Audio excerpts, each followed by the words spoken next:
Let me tell you that it's really an exciting time to be in urban at the World Bank now, and to be working in partnership with our many client cities, many of whom are here today.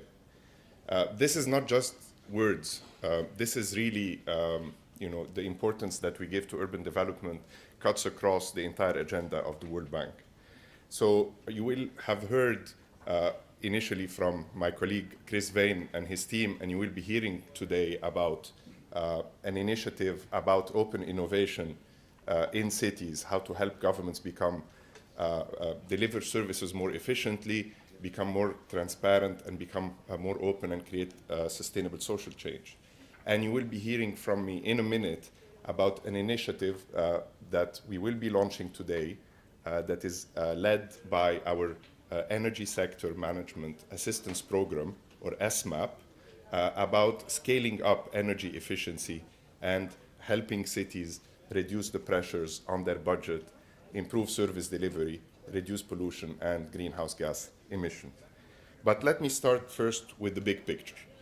Our president, Jim Kim, has set two very ambitious goals for our institution: to end extreme poverty by 2030 and to promote shared prosperity for the bottom 40% of the population in every developing country. And as he said in his recent interview in CNN, cities hold the key for meeting those challenges. And so why do we put so much importance on cities? Well, it's because first, cities are where development challenges and solutions meet. Today, 50% of the world population lives in cities. And this urbanization is happening at an unprecedented rate. We're talking about 5 million persons who are moving to cities every month. In Africa alone, there's 40,000 persons moving to cities every day. This means that by 2030, we're set to have 2 billion additional people living in cities, and 90% of these will be in the developing world. Now, it's not just about the urban population that's growing. The urban footprint of our cities is also growing as well. We are set on current trends to have 1.2 million additional square kilometers of urban areas built by 2030. That's 3 times the footprint of cities in the year 2000. So cities as well are faced with such a rapid urbanization. It's no surprise that many local governments are facing difficulties in delivering services and planning for such rapid growth. And one of the results of this, unfortunately, is that today we have about 1 billion people who live in slums or substandard living conditions. And also cities, because they concentrate people and assets, they are also, especially those cities in coastal areas, becoming increasingly at risk of natural hazards. We have seen the devastating consequences in the Philippines, and these events are becoming, unfortunately, more frequent and with more devastating consequences. But people are moving to city for a reason. I mean, cities are hubs of prosperity. There were 80% of global economic activities being created, and we know from our research at the World Bank that no country has made it to middle income status without urbanizing. So our challenge at the World Bank, our strategy, is that we help equip city leaders at national level, at local level, with the policies, systems, and the capacity to harness urban growth for poverty reduction and shared sustainable prosperity. But at the same time, there is one big challenge facing all our work, and not just on cities, it's facing all the progress that has been achieved on poverty alleviation and development, and that's climate change. And cities are at the forefront of this challenge. Why? Because 70% of energy consumption is attributable to cities, and 70% of the greenhouse gas emissions is also associated with cities. So cities in this regard play a very important role in climate mitigation. But the good news is, while central government and national leaders are still discussing to find a solution, city mayors are not waiting. They've rolled their sleeves and they're actually taking action. We'll take the case of Rio de Janeiro, which is a city present with us here today. The city prepared the greenhouse gas inventory. It has set very ambitious targets to cut its emissions. It prepared a comprehensive plan for emissions reduction, but also for strengthening their resilience to climate, and they're implementing it. And there are many cities that in the developing world that want to take a similar path. And this is where our new livable low-carbon city initiative comes in. So learning from the case of Rio, we are supporting cities as they plan for low-carbon, climate-resilient development, but also helping them scale up access to finance so that they can finance such plans. We're trying, and our target is ambitious in this regard, is to work and meet with 300 cities and get them into this initiative within the coming 4 to 5 years. We're talking here about a minimum of 700 million persons. Now, it's not just about the carbon interventions. It's most importantly about financing.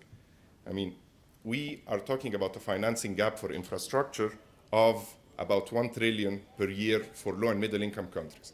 So if we assume that 70% of that needs to go to cities, and you compare this with the total of official development assistance, which is about 125 billion, we know that ODA is just a small part of the solution.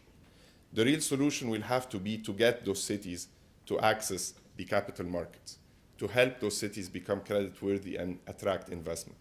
But the challenge is many of those cities do not have the track record for this. So this is, to address this challenge, we are working with local authorities to develop a new creditworthiness training program. The first one was held about 2 weeks ago in Africa, in Nairobi, and we've had 50 African cities and their chief financial officers present. And we are planning to roll out the new training in Korea, India, and Colombia with our partner Findeter, who's over here. And over the next 4 years, we expect to cover our entire service territory. Now,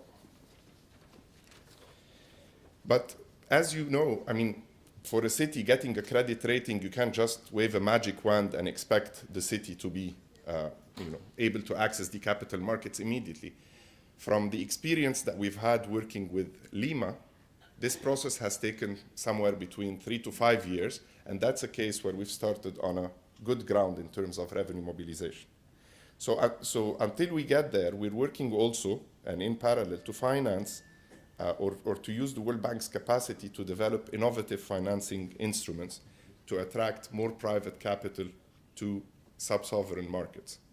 So for instance, we're looking into instruments that can pool financing across cities with different risk profiles and get them to finance similar investments, for instance, energy efficiency or others, so that they can access the market together and get better terms. Another key pillar of our urbanization strategy is the new program that I want to launch here today. The concept itself is familiar to the pragmatic mayors and city officials which are here with us today, and this is the smart and efficient use of energy. So the World Bank, again through our SMAP program, has been working with cities around the world to roll out the so-called Tools for Rapid Assessment of City Energy, TRACE, which we just heard the reference to being applied to Mexico. This was rolled out thus far to about 27 cities, and we're counting, and across the various continents of the World Bank, cities as diverse as Rio, Nairobi, and Surabaya.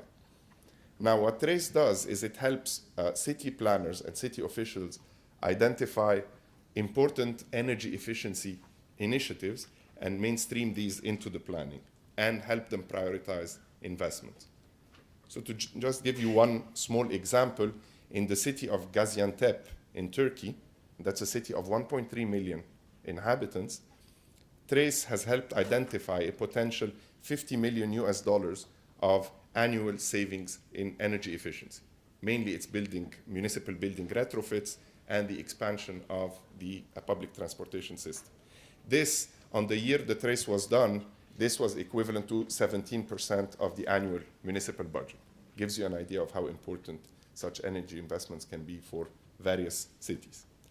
Now we're ready to take the next step today. which is basically building on this foundation and help scale up cities' engagement on energy efficiency and how to integrate it in the planning, management, and operation. So today we're announcing that next step. It's called the City Energy Efficiency Transformation Initiative. This is a 3-year program. It's $9 million to jumpstart it, where the bank and SMAP will be working with cities around the world to identify and develop transformational energy efficiency improvements. So for these participating cities, the initiative will involve technical assistance that is designed to take energy efficiency to the next level. So this includes hands-on training to city officials so that they can themselves assess the opportunities and integrate energy efficiency into their planning. Helping develop energy efficiency projects and develop them in a way so that they can attract investments. But also, most importantly, it's matching cities with the sources of funds. So it's helping them access the financing that's needed to implement these initiatives. And finally, it's the knowledge exchange between the cities, those who are advanced in the process and those who are just starting.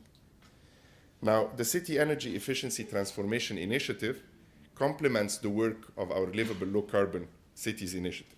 So for instance, to take the case of Rio, Trace Investments helped identify 2 major investments: public lighting improvements through LEDs and retrofits to municipal buildings, that's mainly schools and hospitals. Now, this is going hand in hand with Rio's Low Carbon Livable City Initiative, which was launched in Rio +20 with the mayor and World Bank officials. We at the World Bank are committed to the long-term engagement with cities so that we can help build a sustainable, livable urban environment. At the same time, we do recognize that every city is different.